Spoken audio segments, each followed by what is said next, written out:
गांव से कुछ दूर एक पुरानी हवेली थी जिसे लोग शापित हवेली कहते थे वहां जो भी गया वापस नहीं लौटा। हवेली का मालिक राय बहादुर विक्रम सिंह कई साल पहले रहस्यमय तरीके से लापता हो गया था। उसके बाद से वहां अजीब घटनाएं होने लगीं। रात को खिड़कियां खुद ब खुद खुल जातीं, गलियारों से किसी के पैरों की आवाजें आतीं और कभी-कभी एक औरत की करुण चीख सुनाई देती। वर्षों बाद तीन दोस्त अंशुल, कबीर और सिया उस रहस्य को सुलझाने का फैसला करते हैं। अमावस्या की रात अमावस्या की रात वे टॉर्च और कैमरा लेकर हवेली पहुंचे। दरवाजा धकेला तो वह चरमराते हुए खुल गया। अंदर घुसते ही ठंडी हवा का झोंका आया और उनके रोंगटे खड़े हो गए। हॉल में एक पुरानी घड़ी टंगी थी जो ठीक 12 बजाने पर खुद ही चलने लगी। टिक टिक टिक टिक। घड़ी ने 12 बजाए और अचानक एक भारी आवाज गूंजी। कौन है तुम? क्यों आए हो यहां? सिया ने कांपती आवाज में कहा। हम इस हवेली का सच जानना चाहते हैं। अचानक फर्श पर खून के निशान उभर आए जो सीढ़ियों की ओर जा रहे थे।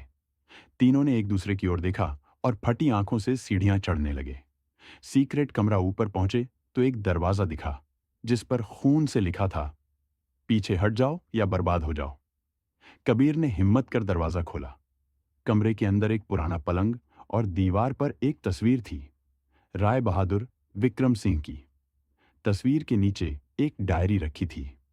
अंशुल ने डायरी खोली। उसमें लिखा था, मुझे एहसास हो गया है कि यह हवेली शापित है। मेरी पत्नी नीलिमा की आत्मा यहां कैद है। उसे मुक्त करने के लिए किसी को बलिदान देना होगा। अगर कोई इस डायरी को पढ़ रहा है तो सावधान रहे। तभी दरवाजा जोर से बंद हो गया और एक सफेद साड़ी में लिपटी बिखरे बालों वाली औरत सामने खड़ी हो गई। उसकी लाल आंखें आग की तरह चमक रही थीं। क्यों आए हो? मेरी मुक्ति का समय आ गया है, वह चिल्लाई। सिया ने कांपते हुए कहा, आपकी आत्मा मुक्त करना चाहते हैं, कैसे कर सकते हैं हम? नीलिमा की आत्मा ने दीवार की ओर इशारा किया। वहां एक तावीज लटका था। अंशुल ने उसे निकाला और मंत्र पढ़ने लगा। आत्मा चीखने लगी, हवेली हिलने लगी।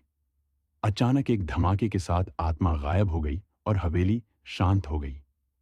रहस्य से पर्दा उठता है। हवेली के एक कोने में उन्हें एक पुराना संदूक मिला। उसमें राय बहादुर विक्रम सिंह की चिट्ठियां थीं।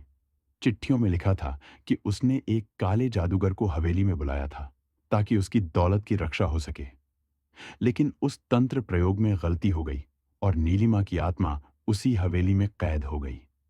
अगली सुबह वे बाहर निकले। हवेली अब खंडहर लग रही थी। उस दिन के बाद वहां कभी किसी ने किसी परछाई को नहीं देखा। सीख, कभी कभी रहस्यों को छेड़ना खतरनाक हो सकता है, पर सच्चाई की रोशनी डर को मिटा देती है। क्या आप उस हवेली में जाने की हिम्मत करेंगे?